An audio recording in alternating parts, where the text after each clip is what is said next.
Dictation शुरू होता है अब। जगदीश चंद्र बोस का जन्म 30 नवंबर 1858 को बंगाल, अब के बांग्लादेश में ढाका जिले के फरीदपुर के मेमनसह में हुआ था। उनके पिता भगवान चंद्र बोस फरीदपुर, बर्धमान एवं अन्य जगहों पर उप मजिस्ट्रेट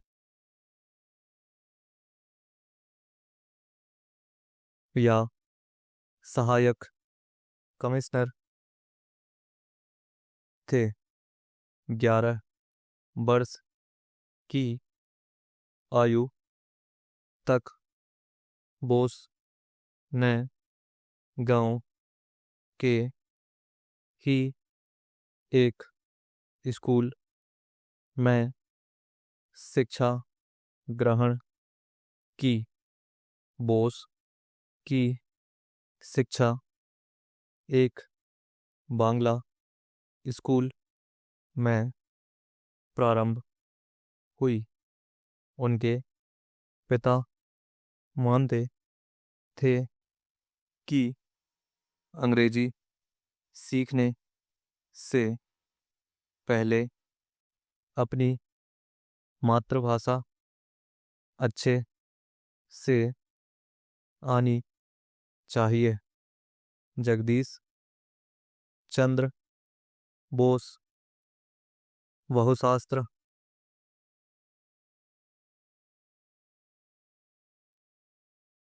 ज्ञानी, भौतिक शास्त्री, जीव विज्ञानी, पुरातात्विक थे और साथ ही वैज्ञानिक कथा लिखने वाले लेखक थे। वे ब्रिटिश कालीन भारत में रहते थे। वे पहले वैज्ञानिक थे जिन्होंने रेडियो और सूक्ष्म तरंगों की विकासिकी पर कार्य किया। वनस्पति विज्ञान में उन्होंने कई महत्वपूर्ण खोजें की। साथ ही वे भारत के पहले वैज्ञानिक शोधकर्ता थे। वे पहले वैज्ञानिक थे जिन्होंने एक अमेरिकन पेटेंट प्राप्त किया। उन्हें रेडियो विज्ञान का पिता माना जाता था। है वे विज्ञान कथाएं भी लिखते थे और उन्होंने उन्हें बंगाली विज्ञान कथा साहित्य का पिता भी माना जाता है। इन्होंने एक यंत्र कैस्कोग्राफ का आविष्कार किया और इससे विभिन्न उत्तेजकों के प्रति पौधों की प्रतिक्रिया का अध्ययन किया। उनके योगदान को देखते हुए चांद पर मौजूद ज्वालामुखी विवर को भी उन्हीं के नाम पर रखा गया। ब्रिटिश भारत के बंगाल प्रांत में जन्मे बसु ने सेंट जेवियर यूनिवर्सिटी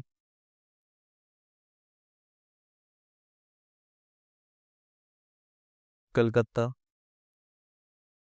से स्नातक की उपाधि प्राप्त की। बाद में बोस लंदन यूनिवर्सिटी में चिकित्सा की शिक्षा लेने गए, लेकिन स्वास्थ्य की समस्याओं के चलते उन्हें यह शिक्षा बीच में ही छोड़कर भारत वापस आना पड़ा। उन्होंने फिर प्रेसिडेंसी यूनिवर्सिटी में भौतिकी के प्राध्यापक पद संभाला।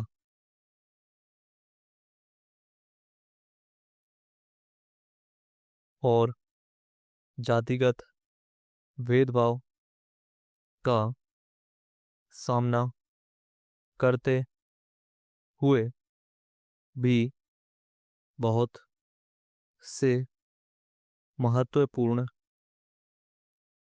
वैज्ञानिक प्रयोग किए। उन्होंने बेतार के संकेत भेजने में असाधारण प्रगति की और सबसे पहले रेडियो संदेशों को पकड़ने के लिए अर्धचालकों का प्रयोग करना शुरू किया, लेकिन अपनी खोजों से व्यावसायिक लाभ उठाने की जगह उन्होंने इन्हें सार्वजनिक रूप से प्रकाशित कर दिया ताकि अन्य शोधकर्ता इन पर आगे काम कर सकें। इसके बाद उन्होंने वनस्पति जीव विज्ञान में अनेक खोजें की। उन्होंने एक यंत्र क्रिस्कोग्राफ का आविष्कार किया और इससे विभिन्न उत्तेजकों के प्रति पौधों की प्रतिक्रिया का अध्ययन किया। इस तरह से उन्होंने सिद्ध किया कि वनस्पतियों और पशुओं के ऊतकों में काफी समानता है। अपने इस आविष्कार के लिए पेटेंट भी दिया गया। उनके आविष्कारों ने विज्ञान की दुनिया में कई रिकॉर्ड भी स्थापित किए। उनके यंत्रों का परिणाम काफी अच्छा था।